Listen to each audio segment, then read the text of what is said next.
नमस्कार, आप देख रहे हैं ब्रेकिंग इंडिया न्यूज 7। देश दुनिया की 25 बड़ी खबरें सबसे पहले सबसे तेज। लेकिन इससे पहले वीडियो को आप कहां से देख रहे हैं कमेंट करके जरूर बताएं और साथ ही वीडियो को लाइक भी करें।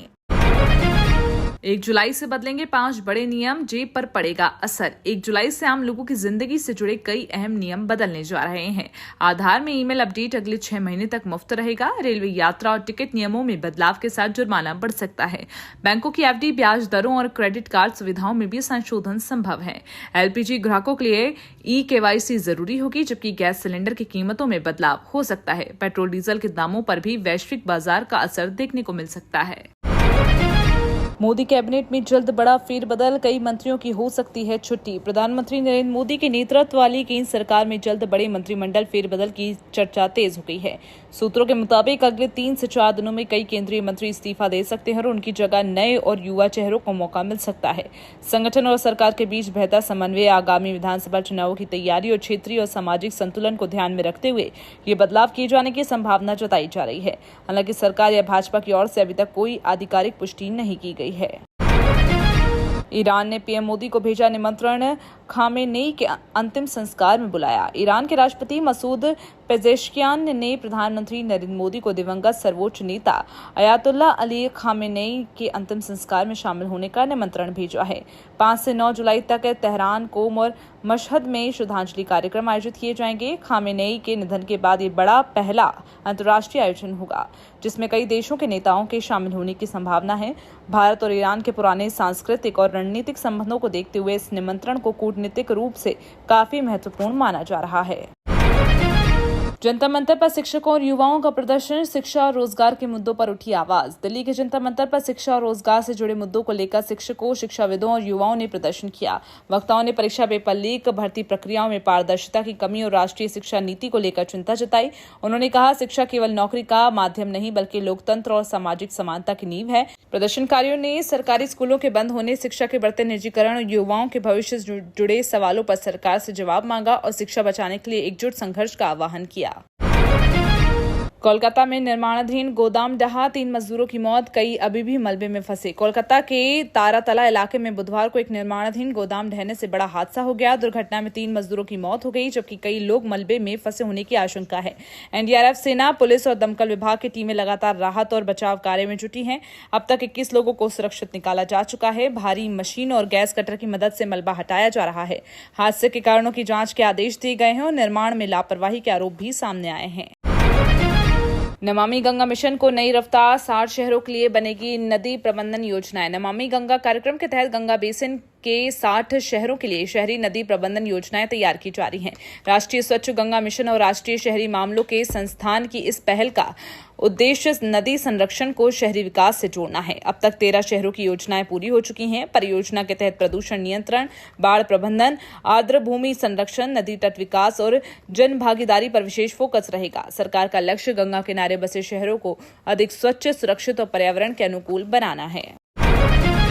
जनहित संकल्प पार्टी का बड़ा दावा, यूपी की सभी सीटों पर लड़ेगी चुनाव। उत्तर प्रदेश में विधानसभा चुनाव से पहले जनहित संकल्प पार्टी ने अपनी ताकत दिखानी शुरू कर दी है। चुनार पहुंची पार्टी के राष्ट्रीय अध्यक्ष डॉक्टर RS पटेल ने दावा किया कि उनकी पार्टी प्रदेश के सभी विधानसभा सीटों पर चुनाव लड़ेगी। न्याय यात्रा के दौरान उन्होंने मुफ्त शिक्षा और मुफ्त स्वास्थ्य सेवाएं देने का वादा किया। साथ ही मौजूदा राजनीतिक दलों पर निशाना साधते हुए कहा कि जनता अब नए विकल्प की तलाश में है। पार्टी की न्याय यात्रा विभिन्न विधानसभा क्षेत्रों में पहुंचकर जन समर्थन जुटाने में लगी है। फायर सेफ्टी जांच में खुली पोल, कई कोचिंग सेंटर सील, 15 संस्थानों को नोटिस। लखनऊ के अलीगंज अग्निकांड के बाद उत्तर प्रदेश में कोचिंग संस्थानों पर प्रशासन की सख्त कार्रवाई जारी है। झांसी में फिजिक्स वाला और आकाश समेत 7 संस्थान सील किए गए, जबकि बागपत और मुजफ्फरनगर में 17 कोचिंग सेंटर बंद कराए गए। प्रयागराज में भी फायर सेफ्टी और भवन मानकों की जांच के दौरान कई गंभीर खामियां मिली। प्रशासन ने 15 संस्थानों को नोटिस देकर 7 दिन में कमियां दूर करने का अल्टीमेटम दिया। अधिकारियों ने कहा कि छात्रों की सुरक्षा से कोई समझौता नहीं किया जाएगा। तमिलनाडु में स्वच्छ फूड स्ट्रीट की शुरुआत, फूड हैंडलर्स को मिलेगा मुफ्त टाइफाइड टीका। तमिलनाडु सरकार ने सुरक्षित और स्वच्छ भोजन को बढ़ावा देने के लिए बड़ा कदम उठाया है। राज्य के 6 जिलों में healthy and hygienic food street परियोजना शुरू की जाएगी, जहां स्ट्रीट फूड विक्रेताओं को आधुनिक सुविधाएं और ऋण सहायता मिलेगी। साथ ही होटलों और फूड स्टॉल में काम करने वाले कर्मचारियों को मुफ्त टाइफाइड टीकाकरण भी कराया जाएगा। सरकार ने खाद्य सुरक्षा निगरानी बढ़ाने, अस्पतालों में रिश्वतखोरी, बच सकती और मातृ शिशु स्वास्थ्य को प्रोत्साहित करने के लिए कई अहम घोषणाएं की हैं। उद्धव ठाकरे को लग सकता है बड़ा झटका, संसद का कार्यालय छीनने के आसार। महाराष्ट्र की राजनीति में उद्धव ठाकरे की मुश्किलें लगातार बढ़ती नजर आ रही हैं। 6 लोकसभा सांसदों के एकनाथ शिंदे गुट में शामिल होने के बाद अब शिवसेना यूबीटी को संसद परिसर में मिला पार्टी कार्यालय भी गंवाना पड़ सकता है। नियमों के अनुसार संसद में कार्यालय आवंटन के लिए न्यूनतम सांसद संख्या जरूरी होती है। सांसदों की संख्या घटने के बाद पार्टी पर यह संकट गहरा गया है। माना जा रहा है कि आने वाले दिनों में इस मुद्दे पर बड़ा फैसला लिया जा सकता है।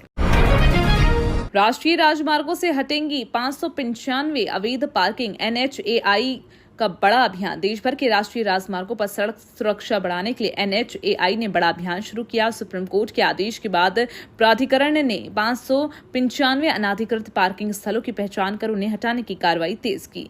राज्य सरकारों के सहयोग से चल रहे इस अभियान का उद्देश्य हादसों को रोकना, यातायात को सुचारू बनाना है। इसके साथ ही राष्ट्रीय राजमार्गों को स्थायी रूप से अतिक्रमण मुक्त रखने के लिए जिला स्तर पर राजमार्ग सुरक्षा कार्यबल गठित करने की भी तैयारी की जा रही है।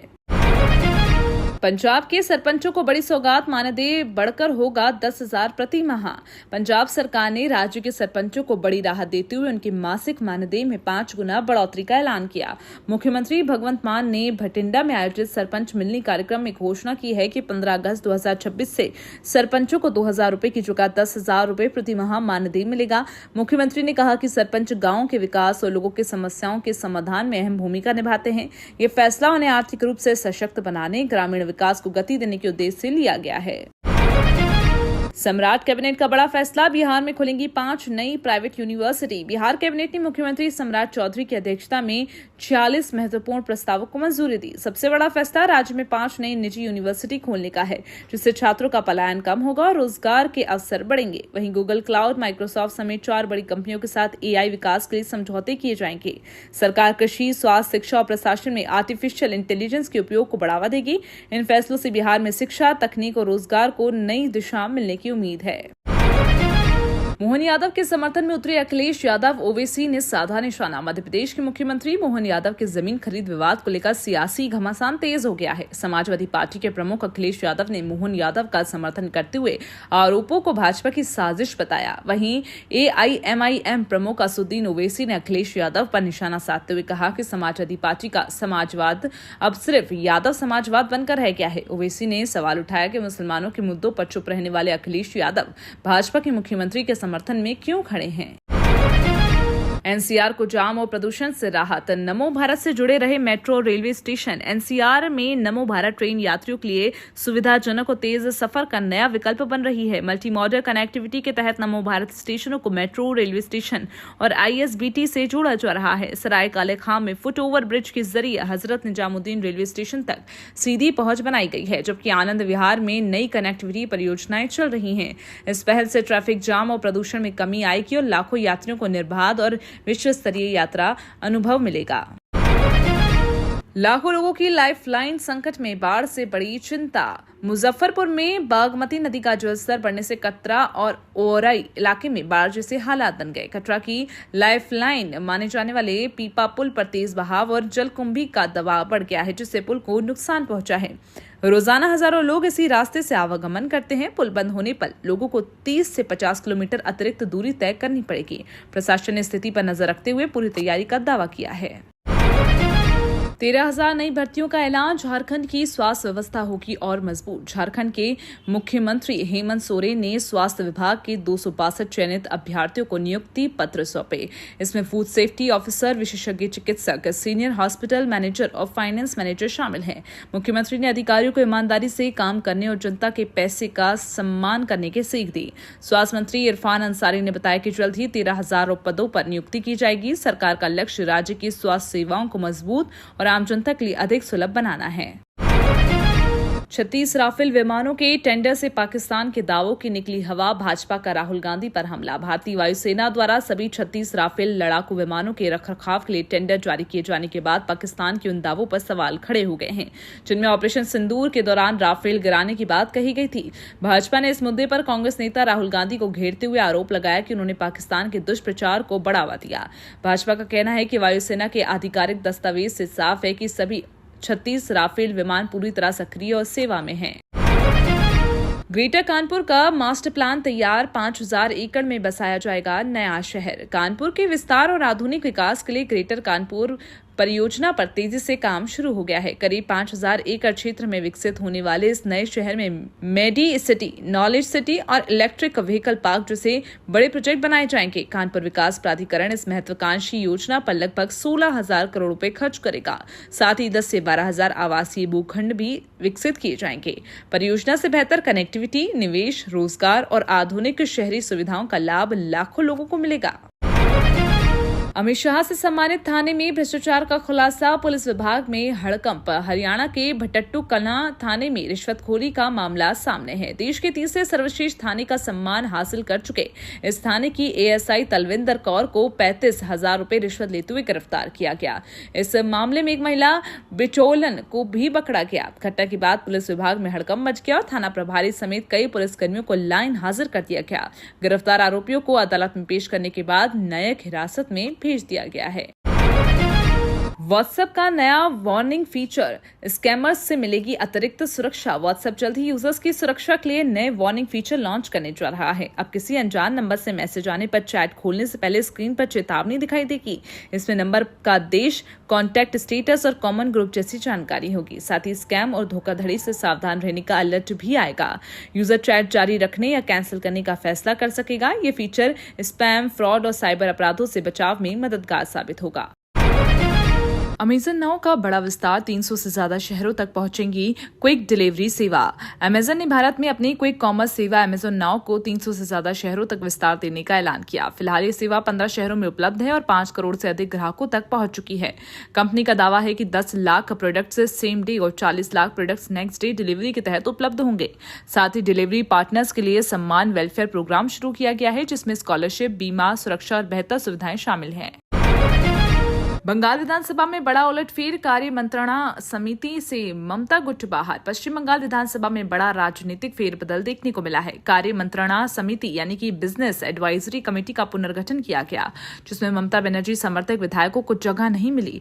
नई समिति में ऋतव्रत बनर्जी गुट का प्रभाव बढ़ा है, जबकि वामदल, कांग्रेस और आईएसएफ के प्रतिनिधियों को भी शामिल किया गया। इस बदलाव को विधानसभा के भीतर बदलते राजनीतिक समीकरण और शक्ति संतुलन के संकेत के रूप में देखा जा रहा है।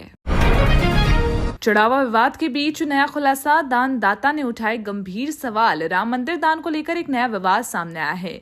कैसल ग्रुप के chairman doctor Raju V Manwani ने दावा किया है कि उन्होंने वर्ष 2021 में सिंधी समुदाय की ओर से 200 किलो चांदी मंदिर निर्माण के लिए सौंपी थी, लेकिन उन्हें इसकी कोई रसीद नहीं मिली। हाल में चढ़ावा चोरी और अनियमितताओं की खबरों के बाद उन्होंने सवाल उठाया है कि दान की गई चांदी का इस्तेमाल आखिर कहां हुआ। उन्होंने मामले की निष्पक्ष जांच और जवाबदेही की मांग की है। आर्टिफिशियल इंटेलिजेंस में बढ़ रहा जेंडर और नस्लीय बायस, रिपोर्ट से चिंता। संयुक्त राष्ट्र की एक नई रिपोर्ट ने आर्टिफिशियल इंटेलिजेंस को लेकर चिंता बढ़ा दी है। अध्ययन में पाया गया है कि कई एआई सिस्टम इंसानों की तरह जेंडर और नस्लीय भेदभाव सीख रहे हैं। रिपोर्ट के अनुसार लगभग 44% एआई मॉडल में लैंगिक पूर्वाग्रह देखा गया, जबकि 1/4 से अधिक से नस्लीय भेदभाव भी पाया गया। शोधकर्ताओं का कहना है कि एआई इंटरनेट से सीखता है, जहां पहले से मौजूद रूढ़िवादिता और पूर्वाग्रह उसके जवाबों में भी दिखाई देने लगे हैं। इससे एआई की निष्पक्षता पर सवाल खड़े हो रहे हैं। तो ये थी 25 बड़ी और महत्वपूर्ण खबरें। ऐसे ही न्यूज देखने के लिए चैनल को अभी सब्सक्राइब करें। धन्यवाद।